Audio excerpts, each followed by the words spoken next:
Ang galing ng sibuyas. Ganito pala ang bulaklak ng sibuyas. Anong magiging ano nito, ate? Tanim ni Ate Edna na mulaklak na yung sibuyas. Ganyan pala bulaklak niya. Ang dami, oh.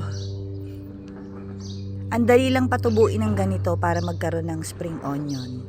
Kasi mahal na rin yata yan sa Pinas. Itanim nyo na lang din. Ibaon nyo lang yung sibuyas na may konting tubo. Yan ang kalalabasan, ang dami. Nilalagay kasi yan sa salad dito. Te, ano nga ito? Yung dito sa... Ito. Ayan, Ha? Coriander. Yan, nilalagay rin sa salad.